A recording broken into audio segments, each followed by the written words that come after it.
للہ وکفا والصلاة والسلام علی من لا نبی بعدا وعلی آلہ النقا واصحابہ التقا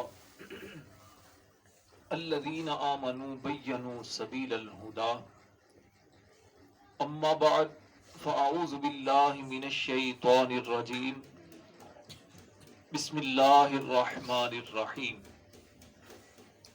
سرور عالم نور مجسم شاہ عرب و عجم صلی اللہ تعالی علیہ وسلم کے ویسے تو بہت سارے فضائل و برکات سے کتب احادیث مالا مال ہیں۔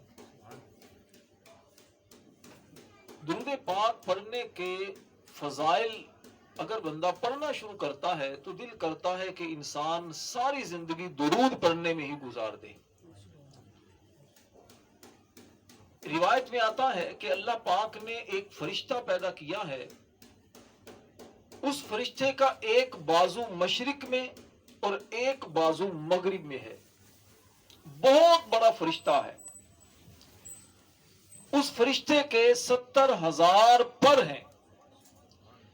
جب کوئی سرور عالم صلی اللہ علیہ وسلم پر درود پڑھتا ہے تو وہ فرشتہ نہر میں، جو اللہ پاک نے جو ایک جنتی نہر ہے یا دریا ہے جو پیدا کیا، اس میں غوطہ لگاتا ہے۔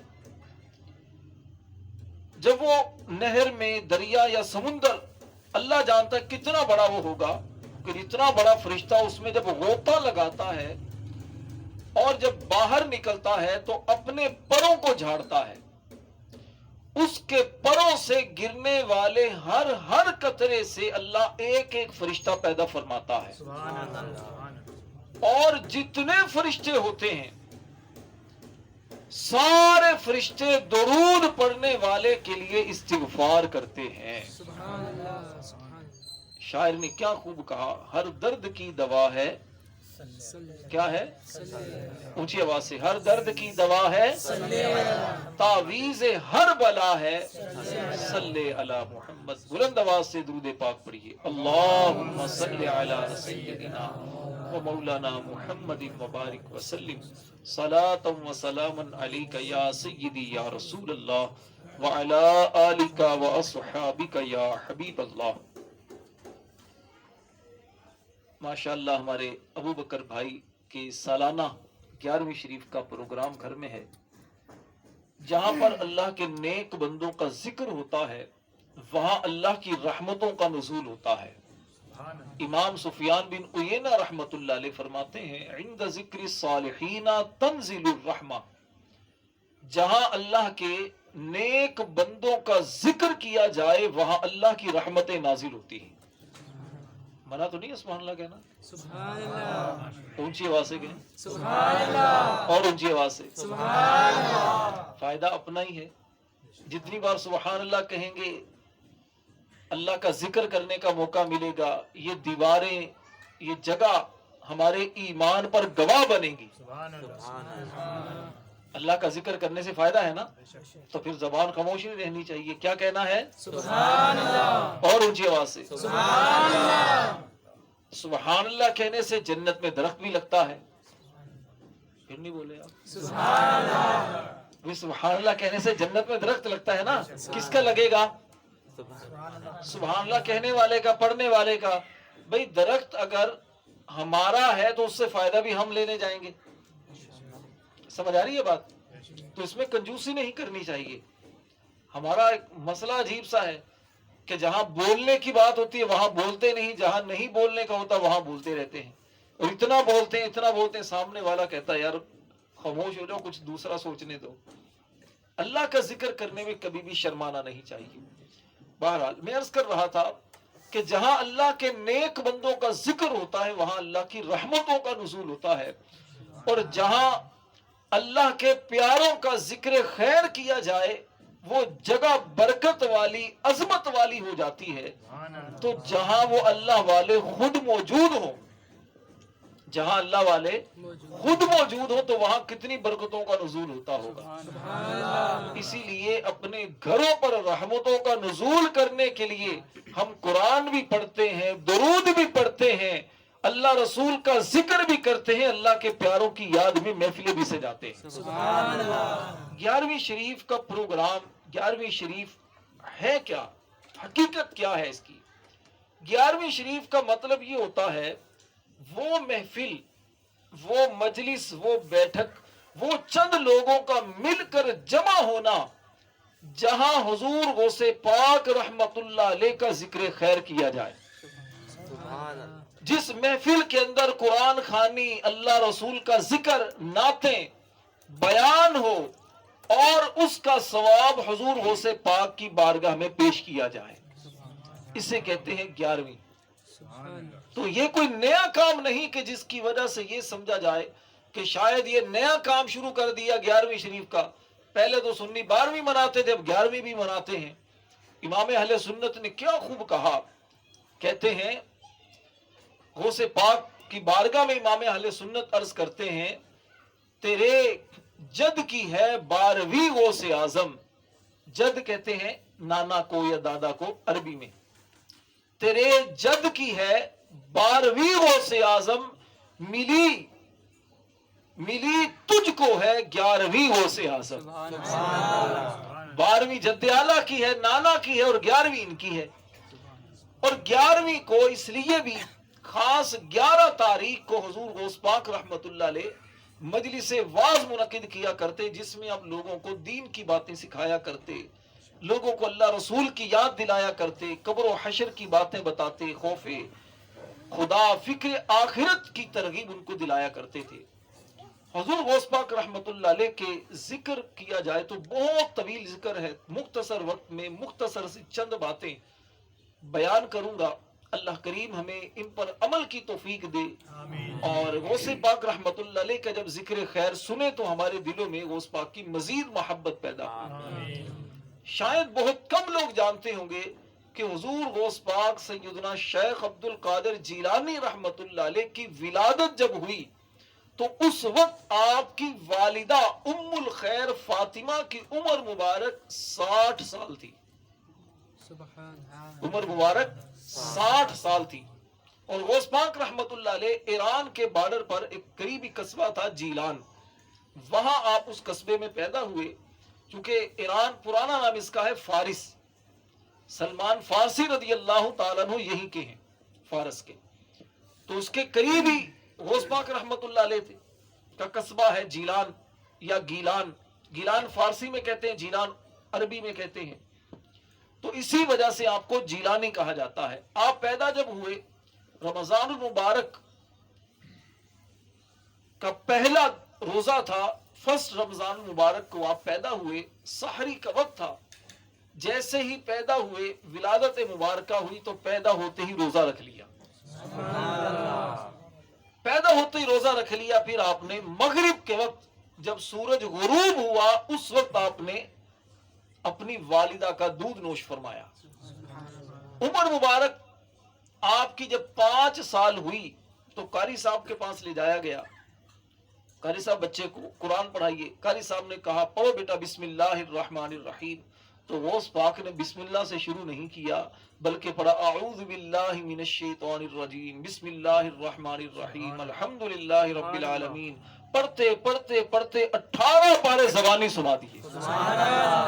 5 سال کی عمر میں 18 پارے زبانی سنا دیے. تو قاری صاحب نے کہا بیٹا اور آگے پڑھو. کہا بس اتنا ہی آتا ہے. بیٹا اتنا کیوں آتا ہے, زیادہ کیوں نہیں آتا؟ کہا قاری صاحب بات یہ تھی کہ جب میں اپنی والدہ کے پیٹ میں تھا میری والدہ 18 پاروں کی حافظہ تھی. والدہ چلتے پھرتے قرآن پڑھتی رہتی تھی. والدہ قرآن پڑھتی تھی, ان کا قرآن پیٹ میں سن کر میں یاد کر لیا کرتا تھا. مادر زاد ولی ہے, ماں کے پیٹ میں 18 پارے یاد کر لیتے ہیں. ذرا غور کیجئے غوث پاک کی شان کیا ہے. والد کی طرف سے حسنی سید ہیں, امام حسن کی اولاد میں سے, اور والدہ امام حسین کی اولاد میں سے ہیں. جب حسنی اور حسینی ماں باپ ملتے ہیں تو پھر پیدا غوث پاک جیسے افراد ہوتے ہیں. جب ماں باپ بھی خوف خدا, شرم و حیا اور اللہ کے ذکر میں ہمہ تن گوش رہنے والی ہوں, اور باپ بھی زمانے کے ولی ہوں, تو پھر پیدا غوث پاک جیسے بچے ہوتے ہیں جو زمانے کی تقدیریں بدل دیتے ہیں۔ غوث پاک رحمت اللہ علیہ کی عمر مبارک 18 سال جب ہوئی اور والدہ کی عمر ہوتی ہے 78 سال، 78 سال والدہ کی عمر، غوث پاک کی عمر 18 سال، والدہ سے اجازت لیتے ہیں کہ مجھے اجازت دیں میں بھی علم حاصل کرنے کے لیے اب اپنے شہر سے، اپنے قصبے سے تھوڑا باہر نکلوں۔ والدہ نے کہا جاؤ بیٹا۔ علم دین حاصل کرنے کے لیے سفر کرتے ہیں اور اس کے بعد پھر والدہ کو دوبارہ نہیں ملتے۔ والدہ جب بھیجتی ہیں کہا عبد القادر اب جب جا رہے ہو تو علم حاصل کرو اور اب میرا اور تمہارا سامنا قیامت والے دن ہوگا۔ سیدنا شیخ عبد القادر جیلانی رحمت اللہ علیہ 18 سال کی عمر میں آپ بغداد شریف آتے ہیں۔ بغداد عربوں کا شہر، بڑے بڑے فصحا بلغا عربی وہاں پر 52 سال تک غوث پاک رحمت اللہ علیہ علم حاصل کرتے رہے۔ ہمارے سامنے غوث پاک کی عموماً کرامتیں بیان کی جاتی ہیں اور ہم بھی کرامتیں ہی سن سن کر یہی سمجھ بیٹھتے ہیں کہ بس یہ صرف ایک صوفی بزرگ ہیں، کوئی شاید عالم نہیں ہے، کوئی دین کے بارے میں زیادہ ان کو نالج نہیں ہے۔ غوث پاک رحمت اللہ علیہ 52 سال کی عمر تک علم حاصل کرتے رہے۔ بڑے بڑے اساتذہ سے آپ نے علم حاصل کیا اور خود کہتے ہیں درست العلم حتی صرت قطبا، کہتے ہیں میں علم حاصل کرتا رہا، سیکھتا رہا یہاں تک کہ میں مقام قطبیت پر فائز ہو گیا، میں زمانے کا قطب بن گیا۔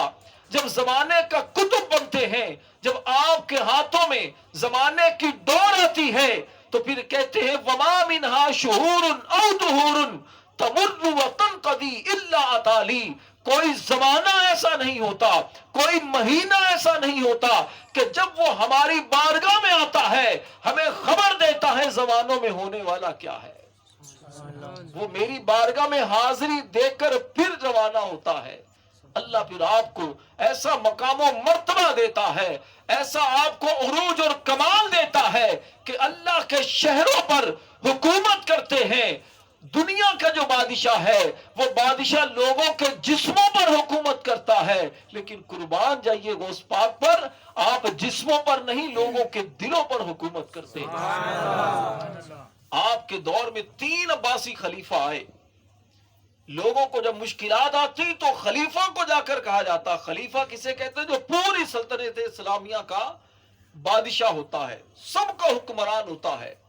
کسی بھی ملک والے کو پریشانی ہوتی تو خلیفہ سے جا کر شکایت کرتا، لیکن اگر لوگوں کو خلیفہ سے شکایت ہوتی تو غوث پاک کو شکایت کرتے، اور غوث پاک اس کو ریکویسٹ نہیں کرتے تھے خلیفہ صاحب تھوڑا خیال کریں، اس طرح لوگوں پر ظلم نہ کریں، نہیں، بلکہ غوث پاک رحمت اللہ علیہ کی سیرت کا مطالعہ کر کے دیکھیں، غوث پاک لکھ کر دیتے، پیغام بھیجتے کہ ہم تمہیں یہ آرڈر دے رہے ہیں اپنے اس عمل سے باز آ جاؤ ورنہ تمہاری جگہ صبح کسی اور کو مقرر کر دیا جائے گا۔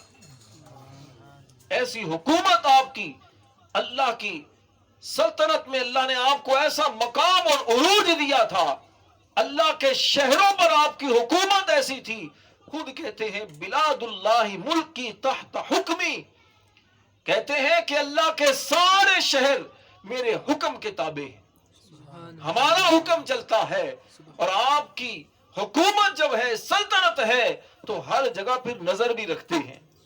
اللہ نے آپ کو ایسی نظر دی ہے، ایسی نگاہ بصیرت دی ہے، کہتے ہیں نظرت الی بلاد اللہ جمعا کخردلۃ علی حکم اتصالی، اللہ کے سارے شہروں کو ایسے دیکھتا ہوں جیسے ہتھیلی پر رائی کے دانے کو دیکھتا ہوں۔ سبحان اللہ، ایسی نظر اللہ نے آپ کو عطا کی ہے، سب جگہ دیکھتے ہیں۔ کہتے ہیں اگر میرا مرید مشرق میں رہ کر مجھے پکارے، میں مغرب میں ہوں تو اپنے مرید کی پکار کو مغرب میں سنتا ہوں اور اس کی مدد کرتا ہوں۔ اللہ کی بارگاہ میں آپ کو وہ مقام و مرتبہ حاصل ہے۔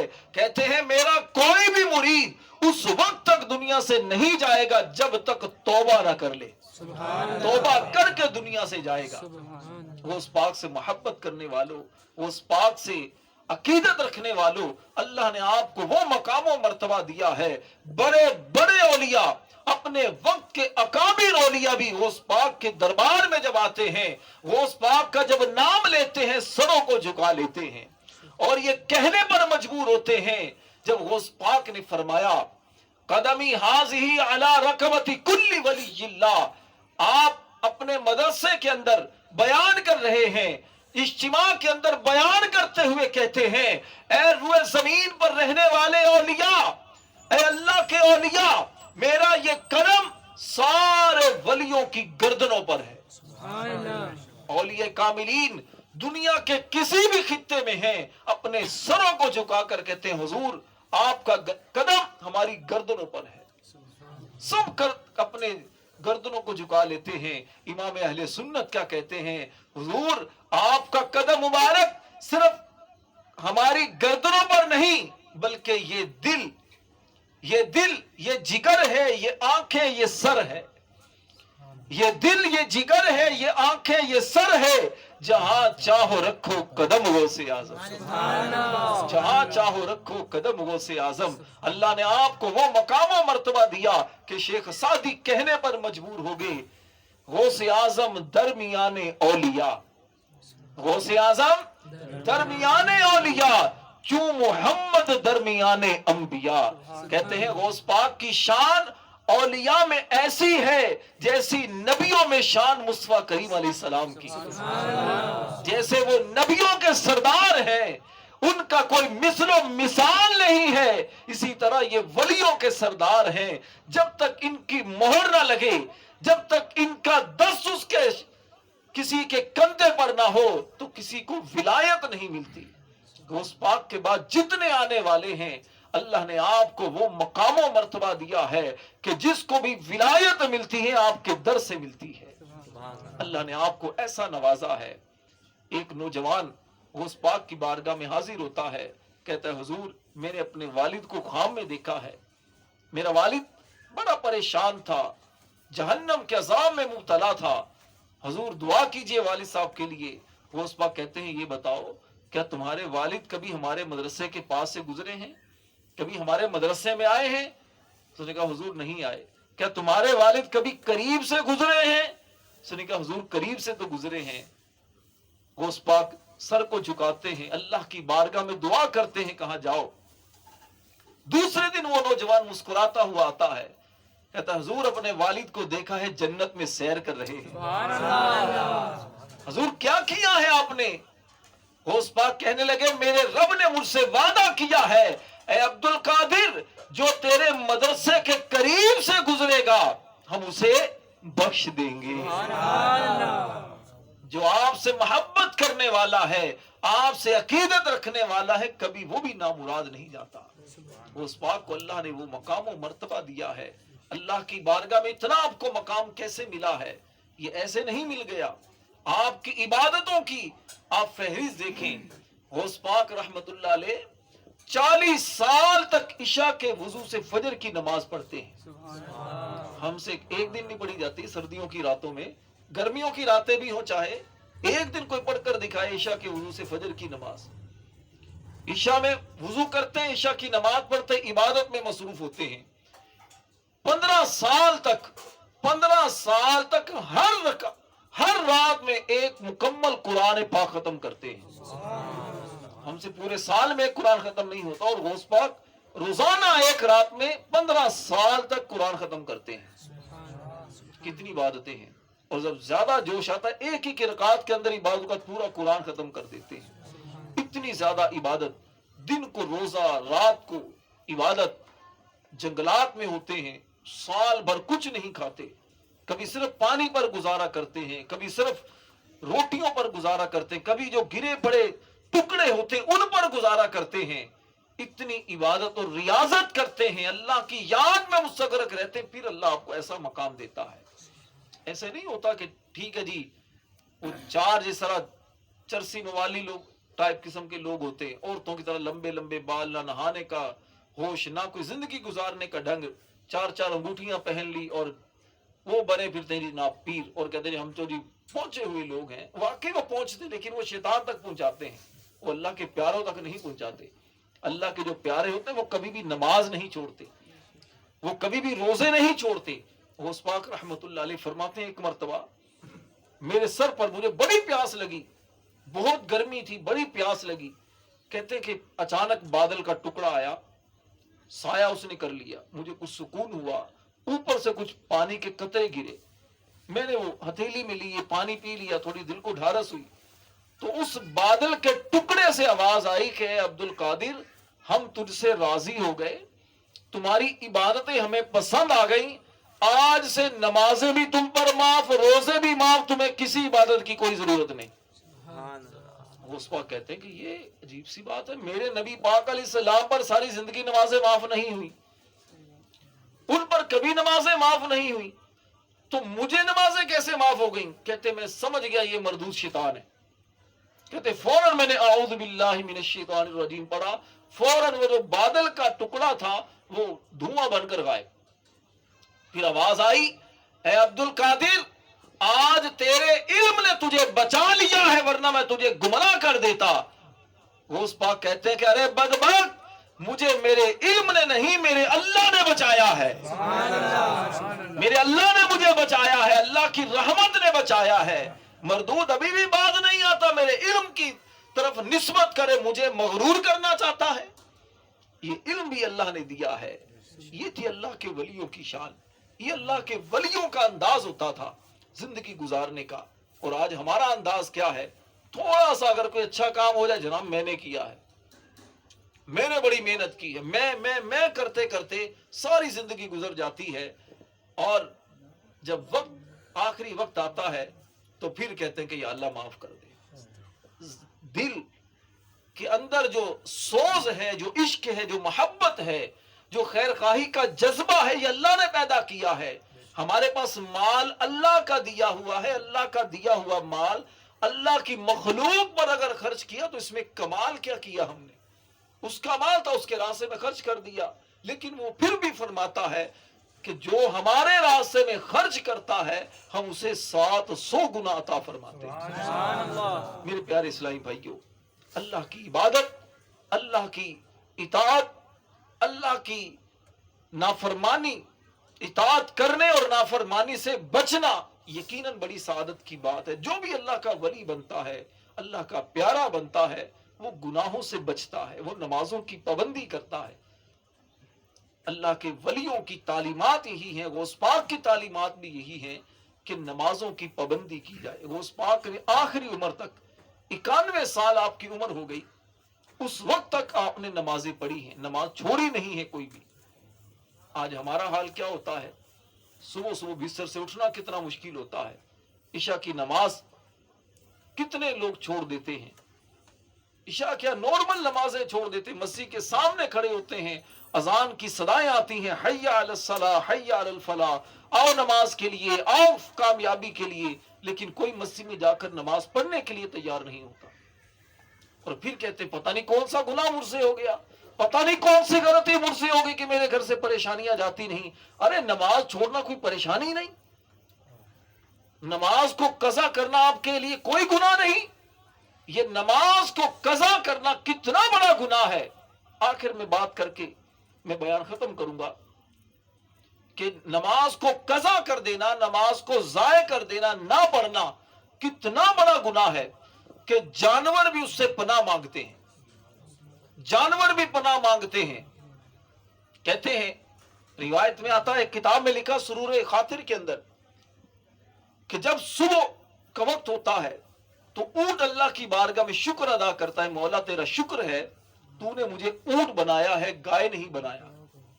گائے کہتی مولا تیرا شکر ہے تو نے مجھے گائے بنایا ہے, تو نے مجھے گدھا نہیں بنایا. گدھا کہتا ہے مولا تیرا شکر ہے تو نے مجھے گدھا بنایا ہے, کتا نہیں بنایا. کتا کہتا مولا تیرا شکر ہے تو نے مجھے کتا بنایا ہے, خنزیر نہیں بنایا. اور خنزیر کہتا ہے مولا تیرا شکر ہے تو نے مجھے خنزیر بنایا ہے لیکن بے نمازی نہیں بنایا. بے نمازی سے خنزیر بھی پناہ مانگتا ہے, جو نجس العین ہے, ناپاک جانور ہے. اب جو بے نمازی ہیں انہیں غور کر لینا چاہیے. جس گھر میں بے نمازی ہو وہاں نحوست آتی ہے, برکت نہیں آتی. جہاں قرآن کی تلاوت ہوتی ہے، جہاں نماز پڑھنے والے ہوتے ہیں، وہاں اللہ کی رحمتیں نازل ہوتی ہیں۔ اللہ کے ولیوں کی یہ تعلیمات ہیں۔ ہم اہل سنت و جماعت پہلے نمازی ہیں پھر نیازی ہیں، یہ ذہن میں رکھا کریں، ہم پہلے نمازی ہیں۔ یہ نہیں ساری رات محفل میں بیٹھے رہیں، صبح فجر کی نماز کے لیے مسجد میں نہ جائیں، تو بھائی اس سے بہتر ہے رات کو عشاء پڑھ کر سو جاؤ، صبح آرام سے فجر کی نماز بھی پڑھو، دونوں نمازیں باجماعت پڑھو، پوری رات عبادت کا ثواب حاصل ہوتا ہے۔ نیت کیجئے انشاءاللہ نمازیں پڑھا کریں گے۔ جو بھائی قرآن پڑھے ہیں تو روزانہ کچھ نہ کچھ قرآن کی تلاوت بھی کیا کریں، اپنے بچوں کے سامنے قرآن پڑھیں، بچوں کے سامنے نمازیں پڑھیں، انشاءاللہ بچوں میں بھی جذبہ پیدا ہوگا۔ اللہ کریم سے دعا ہے اللہ ہماری حاضری اپنی بارگاہ میں قبول فرمائے، اس گھر پر، گھر میں رہنے والوں پر خیر و برکت کا نزول فرمائے، آمین بجاہ النبی الامین صلی اللہ علیہ وسلم۔